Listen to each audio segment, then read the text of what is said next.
in talks, making Trump's comments even more provocative and raising serious questions about the future of US-Cuba relations, because this is not happening in isolation. Just weeks after a US operation in Venezuela led to the removal of Nicolas Maduro, Cuba now finds itself under intense American pressure, both politically and economically.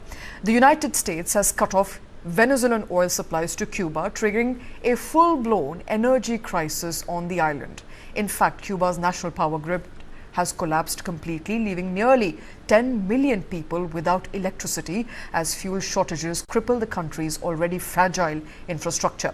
And the pressure is not just economic in nature. Reports suggest that Washington is also pushing for regime change, with Cuban President Miguel Díaz-Canel reportedly under scrutiny as sticking point in the ongoing negotiations. Now, all of this points to a larger shift in US foreign policy, what critics are calling a new age Monroe Doctrine or even neo-imperialism, where Washington is asserting dominance in Latin America through military action, economic blockades, and political pressure. Supporters argue that this is about restoring stability and countering rivals like China and Russia, but critics warn it risks violating sovereignty, destabilizing the region, and setting a dangerous global precedent. So the question is the United States trying to destabilize its neighbor, or is this the return of old school power politics in a new form? I do believe I'll be having the honor of taking Cuba. That'd be good. That's a big honor. Taking Cuba. Taking Cuba in some form, yeah. Taking Cuba. I mean, whether I free it, take it, I think I could do anything I want with it. You want to know the truth? They're a very weakened nation right now. They were for a long time. Very violent leaders. Castro was a very violent leader. His brother's a very violent leader. Extremely violent. That's how they governed. They governed with violence. But a lot of people would like to go back. All right, joining me on the show is Ambassador Veena Sikri, former Indian diplomat. Also with us is Major General Sudhakarji. He's a defense and strategy expert, as well as Professor Swaran Singh from the School of International Studies, JNU. Professor Singh, I want to come to you first. Donald Trump now wants to take Cuba in one form or the other. Is this mere rhetoric, or are we looking at a dramatic shift in US policy, one that of interventionist, where US goes and decides to take over the countries it feels like? Right from day one, President Trump has been determined to undo the détente that President Obama had brought in relationship with Cuba. This is partly driven by the Cuban voters in his own Florida, which are most of them are strongly anti-Castro. But he had categorized this as a package deal of triocard tyranny of Venezuela, which is already an operation has taken place there, Cuba, and also Nicaragua along with this. And if you forget Iran for a moment, the last year's national security strategy had clearly outlined the whole focus now shifting to Western Hemisphere, and we talked about how Monroe Doctrine had become Donorow Doctrine. So that has been an ongoing exercise where he is completely undone something that President Obama had done after long years of secret parlays going on in Canada, facilitated by Pope Francis, opening relationship to allowing remittances, travel and so on. And Cuba is an attractive destination for American travelers. And that was completely undone even during the first term of President Donald Trump. He had tightened the remittances, stopped travel, curtailed all diplomatic engagements, etc., etc. But meanwhile, he got engaged with Ukraine and with, now with Iran. He had kind of felt distracted from this, something that is on his mind all the time. And, I often think that, people in our generation are in that sense unique to see President of United States of America, having the conversations that you hear often on television, the way he speaks, that he can do anything he wants. There is no compunction he has. So yes, Cuba is another very, very weak case. It's a fairly weak infrastructure, weak leadership. You mentioned President Miguel Díaz-Canel has been in power from 2018, but their power infrastructure particularly is weak because this was largely Soviet built. and no modernization has taken place since late 70s, early 80s onwards, once Soviet Union collapsed, and it depends enormously on diesel and oil kind of Right. fuel that it requires. And if United States can put a blockade around it, it can make really, this economy collapse. And they're used to blackouts. Of course, once again, we are noticing the tightening of, the whole access to energy by United States is leading to more and more blackouts in Cuba. And it's not something that President Trump cannot do. It's definitely going to be, if I can say, easier than dealing with Iran in that sense. So this could also be a kind of distraction for a quick clincher to, again, he's constantly in search of some big success for himself to become part of history, which he has not found any such thing so far. So this could be another thing on his mind, that And if he can do similar operation absolutely. as he did in Caracas. Stopping 9 wasn't enough for US President Donald Trump. He wants a quick clincher now.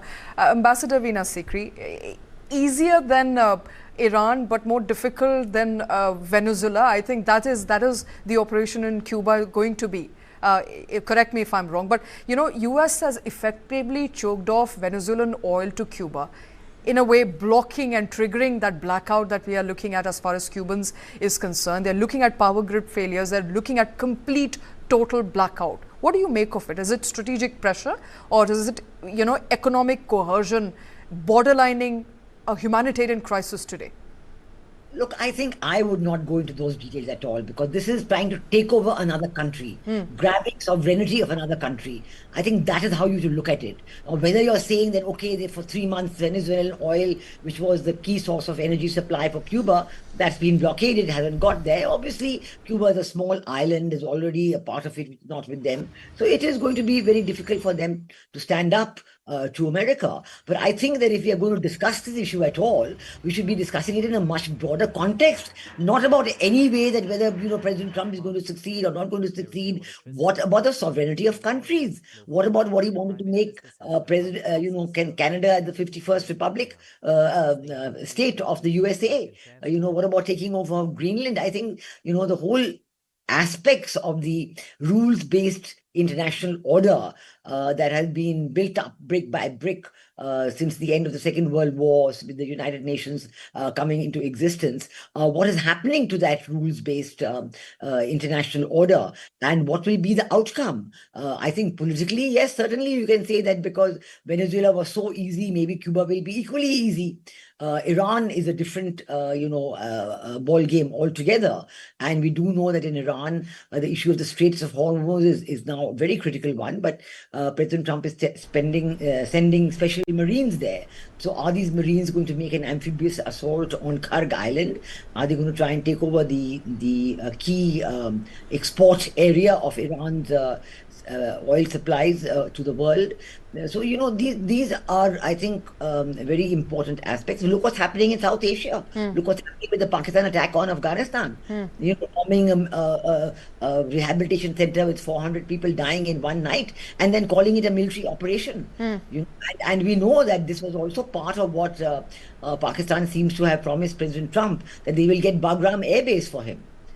Because that is what was being talked about at one point. President Trump asked Afghanistan that I want Bagram Air Base back. Right. But of course, Pakistan said no. So I think that the whole issue of all these, what they're doing to sovereignty of independent nations, this is something that is a matter of, that has to be discussed as a matter of great concern. Of course, Cuba will be very easy for President Trump. I don't think it's even worth discussing in that sense, because it's going to be a complete cakewalk. So it's not how hard it will be to take over Cuba, but the fact that Major General Sudhakarji, there's a direct interference in sovereignty of the countries, from Venezuela to attack on Iran, to affect a regime change, to now taking over Cuba. This is a dangerous precedent where there is no respect for rules-based order.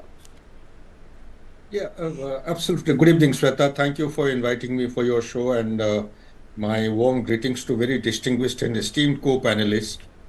Take your mind back to 1903. There was an agreement signed between USA and Cuba. Name of that agreement was Platt Agreement. There are many clauses. One of the central clause was USA was entitled to intervene into Cuba whenever it deemed necessary and any activity taking place against the national interest of America. Platt Agreement, to the best of my memory, was revoked or rejected sometime in 1934 because of the different levels of contestation by the chaos in USA at that point in time. So they pulled it back. And by I'm just going fast forward, you had Cuban missile crisis in 1962, around that time. And again, just go fast forward to March, April 2025, what happened? Nobody seems to have taken cognizance for a superpower of the stature of USA. Not that I'm siding with USA at all, because I tend to agree with our very esteemed co-panelists what they have aired. There has to be some method in madness, some rule in the rules-based international order. I don't think there is any rule existing today in the rules-based international order. It has become a very farcical kind of a statement. So having said that, superpower, you see, there is a Thucydides doctrine which says that a superpower would like to lose its supremacy and authority. Number two, it will never allow any emerging powers or growing powers to come anywhere near its footing. And number three, it will go all out to make sure that all the rising powers are retarded, are blocked in their trajectory of growth, like it is happening with India. But not that India can be stopped. India is unstoppable. We know how to navigate the complex situation, and India, nobody can stop us from becoming a superpower in foreseeable future. Absolutely. Having said that, Cuba has to be understood. If you have time, I would like to dilate. If you don't have time, come back for the second round. It has to be understood in total comprehensiveness. Cuba is a island territory which has got more than 4,154 islands, small, big, medium size. Major islands are at present, as far as the US report is concerned, classified report, have been installed with eavesdropping equipment. Eavesdropping equipment is something which USA had developed through Australia is keeping an eye on us, okay, on India. Now China has bitten them hollow. So eavesdropping equipments are quite in large number in quite a few islands, number one. Number two, what happened in March, April 2025? Donald Trump comes back to power 2.0. He flip-flops, he gets into the grip of the deep state. Initially, he was fully determined and resolved to bring this mindless conflict of Ukraine and Russia to an end within 24 hours. Now, 24 years will pass by, this conflict will never come to an end. That is my forecast. And why am I saying is, come the month of March, April, suddenly he's subjected to pressure, he sanctions supply of Tomahawk missile. Tomahawk missiles are given to Ukraine. Within 7 days of announcement of Tomahawk missile, Russia and Cuba, they sign an agreement called as Defense Peace Agreement. There are many clauses. One of the central clause was that the soil or the land of Cuba will be used by Russia to deploy its offensive weapon systems. This was taken cognizance of the Americans. Nobody is talking, no media has actually touched upon this. Within 7 to 10 days, Sweta, another 2 lines, thereafter you can take on. Within 7 to 10 days or in a limited time frame, suddenly you find the Russian naval vessels, they're popping up there. The submarines and the frigates, they are seen there in the Cuban waters. Cuban and the Venezuelan waters are not very far off from each other. With these kind of things coming up, the storyline, the historical shocks which America had got in 1962, they came knocking on the door. They had sleepless nights. For the first time after 2.5 decades, the national security strategy of USA has taken a dramatic shift. It's a clean departure. Instead of branding China as number one, China has been totally on a platter. You do where you feel like. Take Taiwan the way you wish to. Russia has been indicated the G8 status is going to be reinstated or restored. It will be reintegrated with the ecosystem of the leading economy of the geopolitics of the world so as to pull it back from the deep embrace of China. And they both have been told, you do anything, but do not, for God's sake, do any activity which will overshadow or deny the dominance of USA. And whatever is happening in the Middle East, one last line, is something... General Sudhakarji, I've completely run out of time, sir, on the show. Unfortunately, we'll come back to all three of you. Thank you very much, Ambassador Veena Sikri, Major General Sudhakarji, Professor Swaran Singh, for taking time out. We're entering a dangerous new world where might is right. And that is what Donald Trump is exercising at the moment. He's exercising might, and after claiming Canada to be a part of the US, hoping to acquire Greenland, he's saying he is happy to also acquire Cuba now, and while still playing a war in the Middle East. And that, of course, is just one day of being Donald Trump. May change tomorrow, we never know. But that's all the time I have on Point. Thank you very much for watching.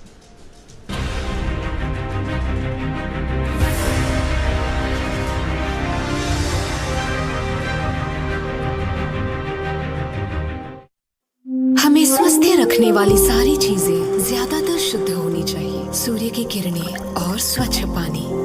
वैसा ही है line Arabian dates और अब line लाइना dates. इसमें fibres और vitamins भी कुदरती हैं, जो देता है स्वास्थ्य भी कुदरती। Lion Lina Premium Dates. Someone to bring your vision into reality. When human vision meets artificial intelligence, storytelling enters new territory. Two distinct categories: brand films, short films, evaluated by the best of the best, seen by those who shape the industry